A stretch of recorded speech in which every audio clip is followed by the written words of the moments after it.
In verbo tuo, en tu palabra echaré las redes. Es el lema de Santos Montoya Torres, obispo de la Iglesia Católica. En el capítulo 5 de San Lucas, Jesús le dice a Pedro: rema mar adentro. No le sorprende que no haya pescado nada. Las redes de Monseñor Montoya son echadas todos los días, remando fuerte con la audacia de quien está seguro de su misión. Obispo de Calahorra y la Calzada Logroño desde enero de 2022 y antes obispo auxiliar de Madrid durante 4 años, es el primer solanero en alcanzar tal dignidad eclesiástica. Una atalaya perfecta para amplificar el mensaje de la fe. Una fe que no es monolítica, una iglesia que entiende como plural, rica en su diversidad y consciente de su imperfección. Nos reunimos con Monseñor Montoya en el patio manchego de la casa de la iglesia, en el corazón de La Solana, el pueblo donde vino al mundo un 22 de febrero de 1966. Monseñor, en su escudo se aprecia una barca que navega llevando el mensaje de salvación de Jesús. Uno no se entiende a sí mismo sin la fe. Esa dimensión de fe nos la han transmitido. Entonces, la barca sería la iglesia que de generación en generación, pues navegando por el mundo de la historia, digamos, pues ha llegado hasta nosotros, ¿no? ¿Qué significa la familia para usted? Es ahí donde lo hemos recibido todo, ¿no? Porque cuando uno va teniendo uso de conciencia, al final es un desplegar lo que básicamente uno ha recibido, ¿no? ¿Y la tierra que le vio nacer, La Solana, qué le evoca? Hombre, es el lugar de la niñez, entonces hay imágenes ahí muy marcadas, con este contexto que decimos, ¿no? Es donde descubres la familia, los abuelos, donde te están hablando del jornal, donde te están hablando de la cosecha, donde te están hablando del pedrisco. Entonces las Solanas son un montón de referencias. Cuéntenos cómo recuerda su niñez en La Solana. No me he enterado, o sea, la mejor forma de ver cómo es como cuando no te duele algo, es que estás bien. ¿Recuerda cómo fue aquella primera comunión? Sí, claro que me acuerdo.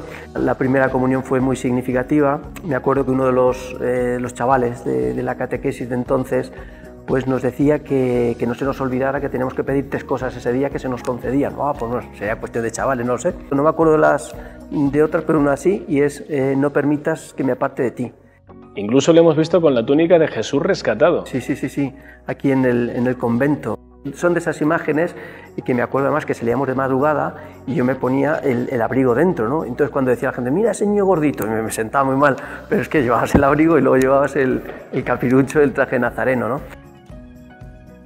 Le hemos oído hablar de la calidez humana que se respira en un pueblo. ¿Qué quiere decir? Pues estas relaciones tranquilas que decíamos antes de la familia, el hablar con la gente, el cultivar las relaciones interpersonales, ¿no? El pequeño Santos tenía 10 años cuando se trasladó a Madrid con su familia. Allí forjó su adolescencia y su primera juventud. Se licenció en Ciencias Químicas por la Universidad Autónoma en 1990 y comenzó a trabajar en la empresa privada. Pero algo le decía que su construcción personal no iba por ahí. Yo iba buscando como algo más, ¿no? Ese algo más de pronto apareció. Cuéntenos cuándo y cómo siente la llamada del sacerdocio con 34 años ya. Sí, en distintos momentos, pero es ahí quizá, en el momento del trabajo donde yo veo que aquello hay que darle un corte. Yo lo he ido posponiendo, hay una decisión que yo he ido posponiendo, pero que estaba ahí como una asignatura sin resolver. Santos Montoya fue ordenado sacerdote el 18 de junio del año 2000. Para entonces ya era licenciado en Teología por la Universidad de Comillas y había terminado su año pastoral en la parroquia del Pilar, en el barrio de Campamento. No tardó en volver a su tierra. Concelebró esta misa del Gallo en el convento trinitario, el mismo donde un día salió en procesión con la túnica morada del rescatado. La actividad del nuevo sacerdote comenzó a ser frenética, primero en Acción Católica y después en el Seminario Menor de Madrid. Allí fue director del Colegio Arzobispal y más tarde rector. En el año 2012 pasó a dirigir la parroquia Beata María Ana de Jesús, en el distrito de Arganzuela, y en 2015 fue nombrado arcipreste de Delicias, Legazpi. En todo ese tiempo nunca rompió su eslabón vital con La Solana. Las visitas se fueron sucediendo, muchas coincidiendo con las celebraciones en torno a la Virgen de Peñarroya. ¿Por qué esa devoción mariana? ¿Cuándo y cómo? ¿De qué manera? ¿Cómo la cultiva? ¿Cómo es? Bueno, no es que sea una originalidad personal. No hay fe verdaderamente en este Dios de nuestro Señor Jesucristo si no hay una vinculación grande con la Virgen María, ¿no? En la romería de la Virgen de Peñarroya de 2009, su padre fue capitán de la Virgen. Usted estuvo aquí acompañándolo, tanto en enero como también en septiembre. ¿Cómo recuerda aquella romería, aquel momento? Pues fue un momento muy gozoso para toda la familia. Mi padre, que es muy devoto de la Virgen de Peñarroya, pues estaba puesto en la lista, pues como tantas personas, durante un montón de tiempo, y lo llamó y dice: oye, mira, que este año pues te corresponde. También ha venido un hijo mío que dijo la misa, que para mí ha sido un orgullo muy grande y ha permitido que la Virgen pues nos reúna a toda la familia. Y bueno, pues ha sido volverse a reencontrar, ¿no? Pues con esta fe del pueblo, con esta fe sencilla a la Virgen, pero profunda, sincera.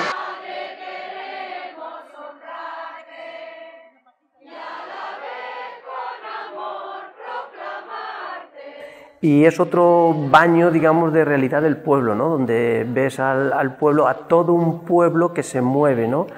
Y dices, pues yo no sé si nos mueve a todo el pueblo muchas cosas en la vida al mismo tiempo, ¿no?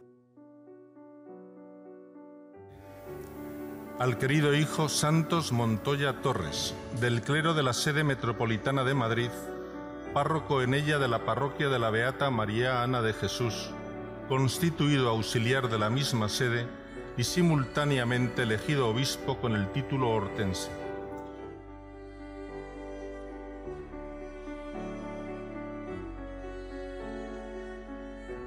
El 17 de febrero de 2018, la Catedral de la Almudena fue el escenario de su ordenación episcopal, en presencia del cardenal arzobispo de Madrid, Carlos Osoro. Una ceremonia imposible de olvidar. Pues un momento de mucha alegría, ¿no? De mucha alegría. Es por tercera vez el postrarse en la celebración ante la letanía de los santos, ¿no? En esa ceremonia donde es el reconocimiento de la propia debilidad, de la propia nada, que es una forma de decir: la gracia te va a acompañar, déjate hacer, ¿no? Déjate hacer. Exactamente 2 meses antes había recibido la llamada que cambiaría su vida. Tal que un 17 de diciembre del 17 recibo una llamada de un número que entonces no tenía, que correspondía con la del nuncio anterior, donde me dice que quiere tener una entrevista conmigo en la nunciatura allí en Madrid por esa misma tarde, para mi sorpresa, ¿no? Fui a la entrevista esta y pues el nuncio pues te da una carta en el nombre del Papa y te dice que aceptes este nombramiento. Lo que sí puedo decir es que no tengo razones para decir que no. Si la actividad del Santos Montoya sacerdote, formador y párroco había sido frenética durante los últimos 17 años, el obispado no iba a ser menos. Sus 4 años como prelado auxiliar de Madrid constituyen un claro ejemplo de labor pastoral intensa dentro del obispado y sobre todo fuera de él. Hablando con Monseñor Montoya, uno advierte enseguida que nos encontramos ante un hombre lleno de energía, un dinamismo vital que traslada a su ejecutoria episcopal. En su discurso nunca faltan las alusiones a la iglesia más terrenal, aquella que representa a la gente de la calle, la que acude a los templos y la que no. Naturalmente, predicar el Evangelio es un leitmotiv de su ministerio, pero también el trabajo de hacer comunidad. Y no se hace comunidad sin ir a buscarla. Él ha conocido la realidad de una gran ciudad, a cuyas necesidades sociales no alumbran los focos. Lamenta que demasiado a menudo no se valore la intensa labor asistencial de la Iglesia, desde el punto de vista espiritual desde luego, pero también social, con apoyo tangible a multitud de colectivos vulnerables, en Madrid, en España y en el mundo. ¿Vive la Iglesia una crisis de credibilidad, en su opinión, monseñor? Bueno, cuando hablamos de la Iglesia estamos hablando de, es como decir, los Martínez, o es como decir, no sé, es muy grande, la Iglesia es muy grande. Y cuando hablamos de la Iglesia tendríamos que empezar a decir, pero la Iglesia ¿dónde?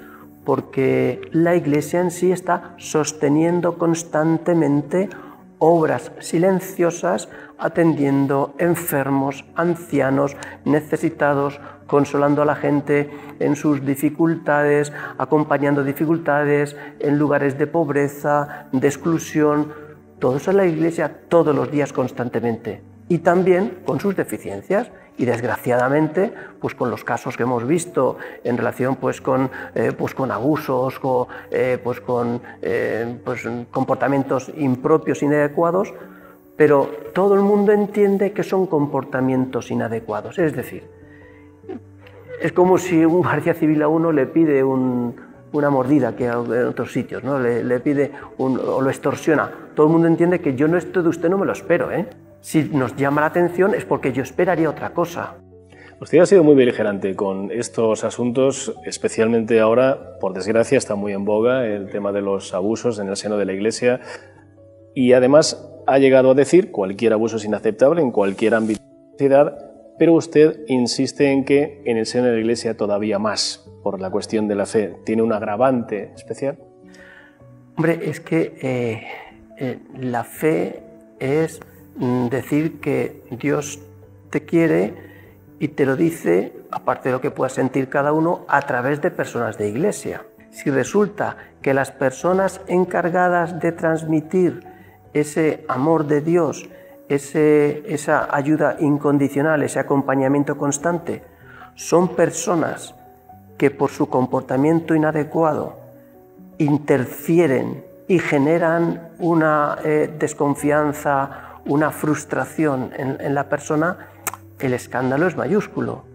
Y las palabras más fuertes precisamente del Señor, de Jesucristo, en el Evangelio son contra las personas que escandalizan. Pero hay de aquel que escandalice, más le valdría que le colgaran una rueda de molino, y los de pueblo sabemos lo que es una rueda de molino, más le valdría que le colgaran una rueda de molino y lo echaran al mar. No es que yo sea contundente, es que el Señor es contundente. Es que nosotros no podemos tener medias tintas. Monseñor Montoya es un claro defensor de las tesis del Papa Francisco. Cree que su posicionamiento en determinados asuntos oxigena a la Iglesia, de puertas para adentro y también de cara al exterior. Un pensamiento renovador que encaja con la propia forma de ser del pontífice, empeñado en cumplir y hacer cumplir un axioma principal: la cercanía. Nos hablaba de 4 cercanías, nos decía cercanía con Dios, la primera, cercanía entre vosotros, los obispos, cercanía con los sacerdotes, cercanía con el pueblo de Dios. Pero necesitamos pastores, sacerdotes cercanos al pueblo de Dios,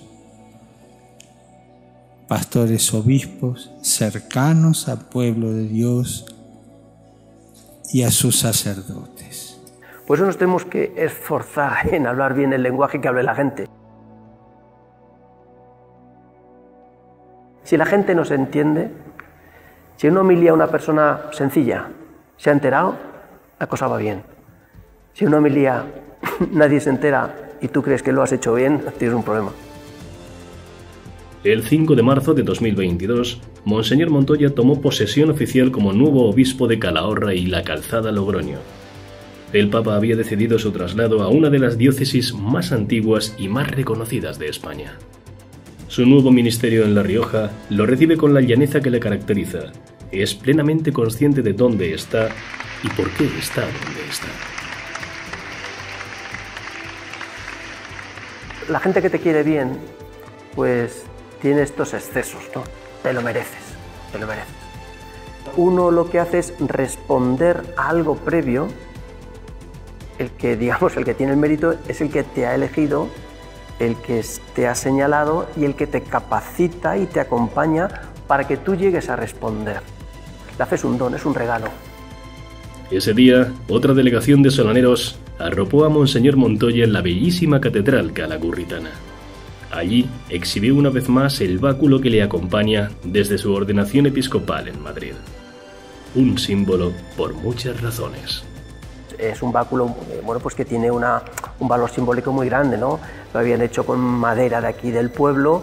Uno de los fragmentos del báculo es de un olivar de mi padre, con todo lo que supone. Lo habían hecho a propósito, además, era como una sorpresa. Carpinteros del pueblo, regalo del pueblo. Entonces, bueno, pues es una forma también de decir tus orígenes, ¿no?, te siguen acompañando, ¿no?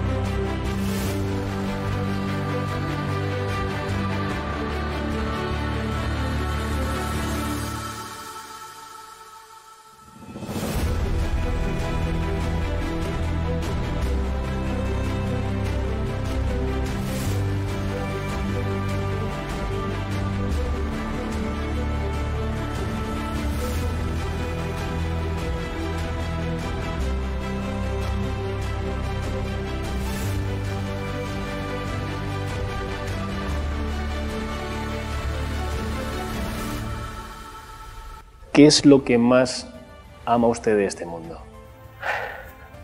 Pues la posibilidad de la gente, la relación con la gente, el reconocer que estamos hechos